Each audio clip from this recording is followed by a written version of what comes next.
നിങ്ങളുടെ ശരീരത്തിൽ ഞാൻ ഈ പറയുന്ന കാര്യത്തിൻ്റെ അളവ് വളരെ കുറയുകയാണെങ്കിൽ നിങ്ങൾ അസിഡിറ്റി, ദഹന പ്രശ്നങ്ങൾ, IBS ആയിക്കോട്ടെ, അൾസർ ആയിക്കോട്ടെ, എന്ത് തന്നെ ആയിക്കോട്ടെ, നിങ്ങൾ അതിന് എന്തൊക്കെ ട്രീറ്റ്മെൻറ്റ് എടുത്താലും നിങ്ങളുടെ ശരീരത്തിൽ ഇതിൻ്റെ അളവ് വളരെ കുറഞ്ഞിരിക്കുകയാണെങ്കിൽ അത് വിട്ടുമാറുന്നതിന്, ഈ പറഞ്ഞ അസുഖങ്ങളൊക്കെ വിട്ടുമാറുന്നതിന് തടസ്സമായേക്കാം. വേറെ എന്തൊക്കെ ട്രീറ്റ്മെൻറ്റ് എടുത്തിട്ടും എന്തൊക്കെ കാര്യങ്ങൾ ചെയ്തിട്ടും ഒരു കാര്യം ഉണ്ടാവുകയില്ല.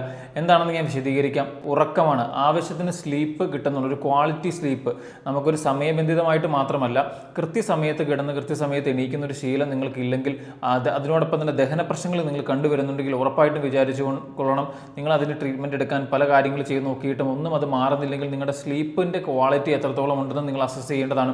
കാരണം ഒരു 10 മണിക്കും 11 മണിക്കും ഇടയ്ക്ക് രാത്രി കിടന്നിട്ട് രാവിലെ ഒരു 6 മണിക്കും 7 മണിക്കും എടുക്കാൻ പറ്റുകയാണെങ്കിൽ ആവശ്യമായ ഉറക്കം നിങ്ങൾക്ക്, ഒരു ക്വാളിറ്റി ആയിട്ടുള്ള സ്ലീപ്പ് നിങ്ങൾക്ക് കിട്ടുകയും ദഹന പ്രശ്നങ്ങൾ, അസിഡിറ്റി, IBS പോലുള്ള ബുദ്ധിമുട്ടുകൾ മാറുന്നതിന് നിങ്ങളതെടുക്കുന്ന ട്രീറ്റ്മെൻറ്റ് എന്തും ആയിക്കോട്ടെ അത് മാറാൻ ഇത് നിങ്ങളെ സഹായിക്കുന്നതാണ്. കാരണം സ്ലീപ്പ് കൃത്യമായി നിങ്ങൾക്ക് കിട്ടുന്നില്ലെങ്കിൽ ശരീരത്തിൽ ഓവറായിട്ട് സ്ട്രെസ് വരികയും, നമുക്കറിയാം നമ്മൾ രാത്രി ഉറങ്ങുന്ന സമയത്താണ് നമ്മുടെ ശരീരത്തിൽ എന്തെങ്കിലും ബുദ്ധിമുട്ടുകളൊക്കെ ഉണ്ടെങ്കിൽ ഹീൽ ചെയ്യുന്നത് ആ സമയത്ത്. നമ്മുടെ ബോഡിയുടെ മെക്കാനിസം അങ്ങനെയാണ് എന്നും പറഞ്ഞ് നമ്മൾ രാത്രി വളരെ ലേറ്റായിട്ട് എണീക്കുകയാണെങ്കിൽ അത് ഒരു ക്വാളിറ്റി സ്ലീപ്പ് അല്ല, അത് നമ്മൾ മനസ്സിലാക്കണം.